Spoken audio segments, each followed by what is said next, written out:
Hey guys, my name's Dave and welcome to another Guitar Zero to Hero song tutorial. In this lesson, I'm going to teach you how to play Wonderful Tonight by Eric Clapton on the electric guitar. Now, if you want to learn how to strum and fingerpick this on the acoustic guitar, then I also have a lesson for that. The link is in the description below. For the basics, you'll just need your guitar in standard tuning. Now, all the guitar tones that you hear in this lesson are recorded using the Boss Guitar 100 Mark II. I'll leave a tone patch to that in the link in the description below.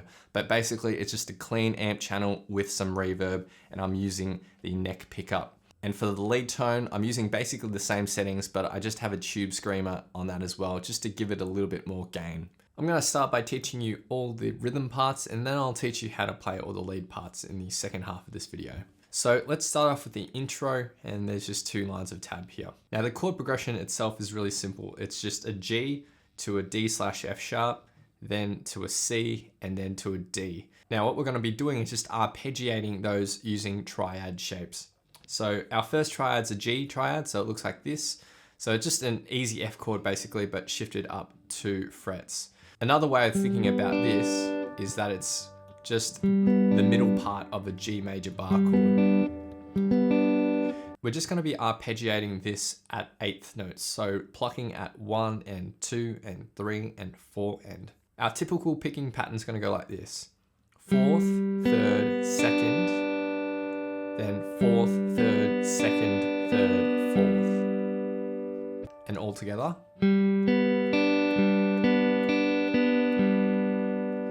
Now in the tab below, I've also got the suggested picking direction as well. You don't have to follow it to a T, but it is what I suggest.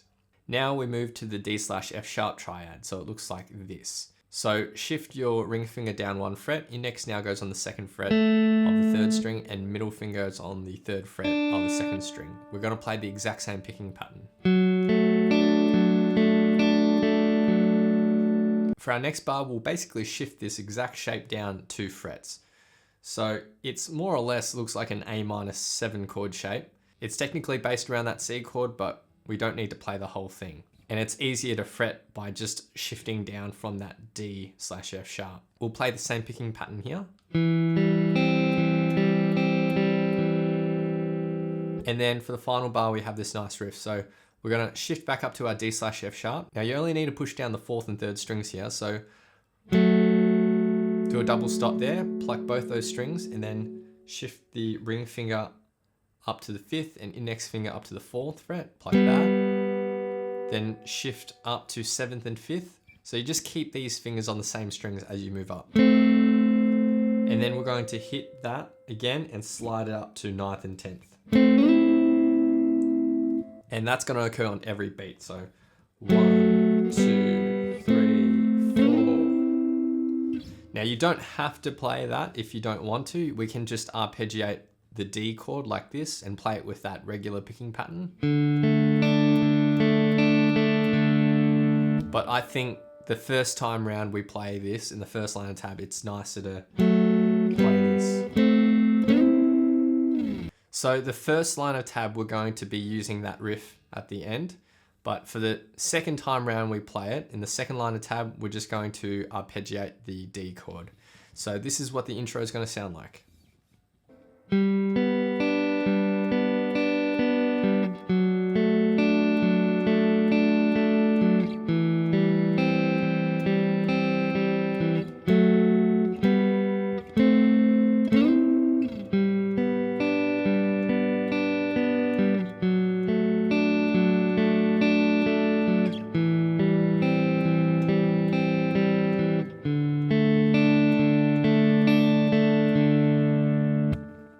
Next we move on to the verse. Now the verse has 2 lines of tab. The first line of tab is identical to that second line of tab that we had in the intro, so nothing new to learn there. And then the second line of tab is almost the same except for the last 2 notes. So instead of hitting the 3rd and 4th string to end that D chord, we're going to hit the open 5th and then 2nd fret of the 5th string, or that B note. So I'll just play from the second line of tab from the verse.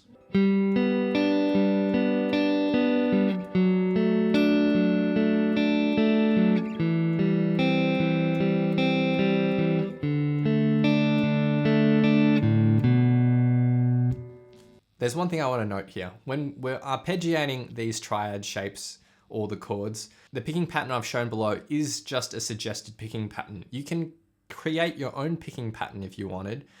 And the way to do that is just to maintain picking at eighth notes. You don't have to play exactly the way I've done it. You can just make up your own pattern really, but as long as your rhythm is right, so 1 and 2 and 3 and 4 and it still sounds okay. So there's just one thing to note there, that rhythm is more important than the actual notes you hit. As long as you're fretting the chord down, then you can just sort of arpeggiate as you please. As long as it's in time, then it's still gonna sound good. Moving forward into this lesson though, I will just stick to the picking patterns that I show you in the tab just for simplicity and for some structure. But you can feel free to improvise and play how you feel as well.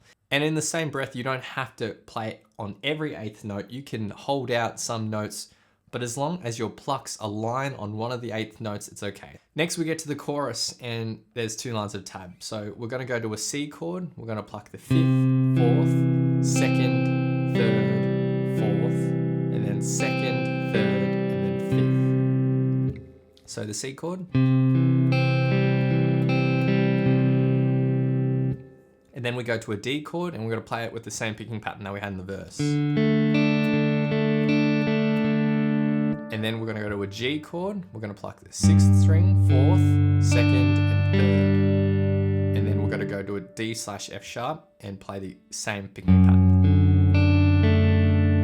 And then an E minor, we're gonna go 6th, 5th, 4th, and then 3rd and 2nd, and then 3rd, 4th, 5th. For the next line of tab, it's just the C and D played for the same picking pattern that we had for the first C and D.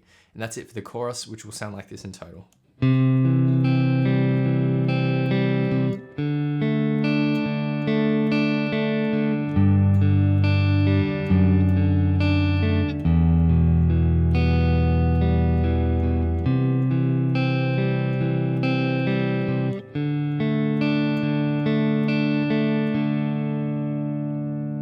The next section is break number 1, which is the same as the second line of tab of the intro. So really nice and easy. Then you have verse 2, chorus 2, which is the same as verse 1, chorus 1. Now break 2 is really short. It's just the G chord for 2 bars. And we're gonna play it with the 6th string, 4th, 3rd, 4th, 2nd, 3rd, 4th, 3rd. And play and repeat that for 2 bars. So.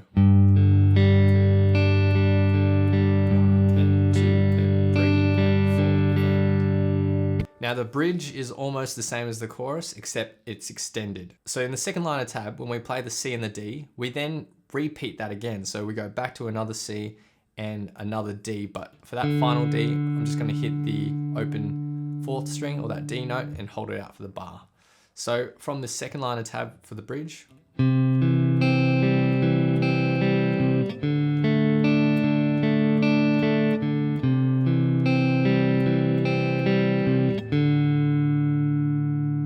then we get to the post-bridge section, which is just the same as the intro. There's verse 3 and chorus 3, which is the same as verse 1 and chorus 1.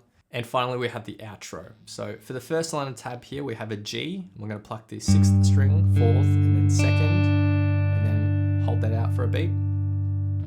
Then D/F sharp, do the exact same thing. And then E minor, we're gonna go 6th, 4th, 3rd, and 2nd, hold that out. A, B, to lead into the C chord. That C chord's plucked with the same pattern we have in the chorus, and same with the next bar, which is the D. So the first line of tab here, 3 and 4, and 1 and 2 and 3 and 4 and 1 and 2 and 3 and 4 and 1 and 2 and 3 and 4 and... Then for the second line of tab, it's just back to the chord progression of the verse. And we're just arpeggiating that. The third line of tab's the same, except just before the ending, we're going to play that riff that we learnt in the intro. And then we end the song with a G. So it's very, very simple. The main thing that you want to do is memorize the chord progressions.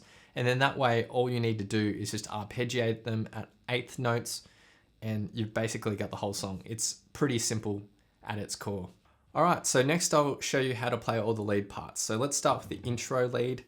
Now we're going to start on the 10th fret here, so the A note. And what we're going to do is we're going to hit this and bend up and release. Like that.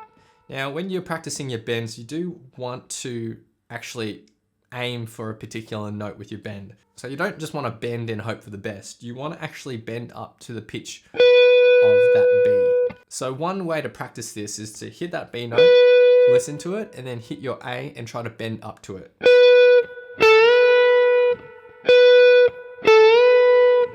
And that's a great way of practicing it. And then once you got it down, you can do the bend up and release. And then we go down to 8th fret, or the G note, and then back up to the 10th fret. So the first lick.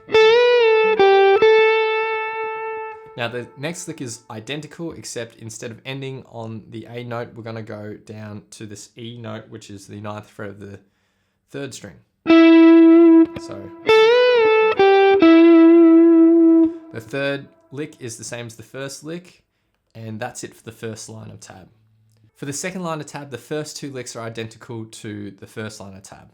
We then get to the final lick, and we're going to start off the same way. So bend and release on that A note, then down to the 8th fret, back up to the 10th fret, and then we're going to hit it again and slide up to 12th, then up to 13th, and then hit it again and slide up to 17th, and then end on the 15th fret.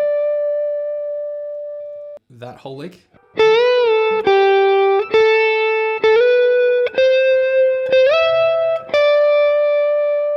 And that's it for the intro, which sounds like this. 1, 2, 3,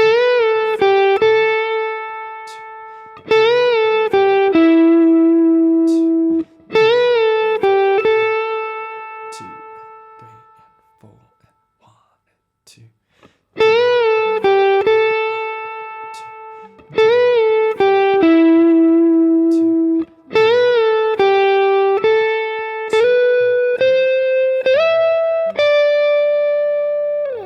So next we move on to the lead that's played after the first chorus, and it's just the same as the second line of tab of the intro, so nothing new to learn there.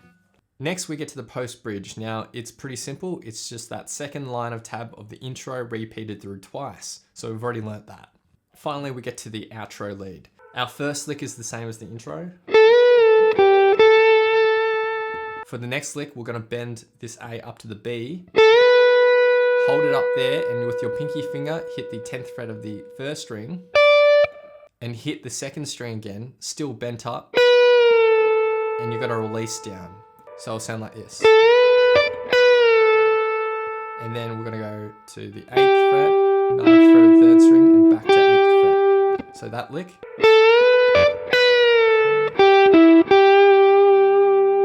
Then we'll go up to the 15th fret with our ring finger, hit it and slide up to 17th. And then back to 15th fret, but hit it and hammer on to the 17th. And then 15th fret. So 1 and 2 and 3 and 4 and then the second line of tab is the same as the second line of tab for the intro. So we've already learnt that. And all together, it will sound like this.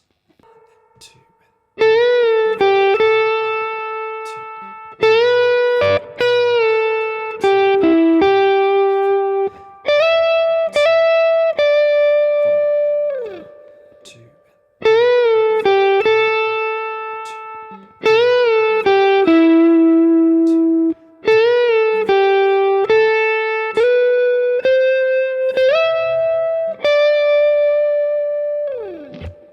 And those are all the parts to this song.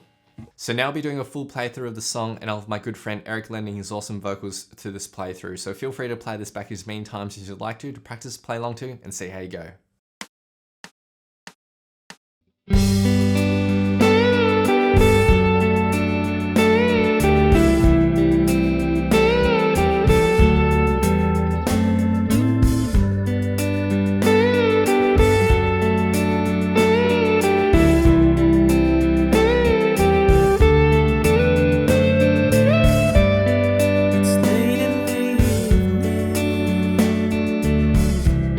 She's walking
Thanks so much for watching. If you've enjoyed this lesson, then I know you'll absolutely love these other lessons too. So hit the link here. Or if you want to grab a copy of my free guitar ebook, then head over to guitarzerotohero.com or click the link here. Thanks so much, and I'll see you guys next time on Guitar Zero to Hero. Cheers.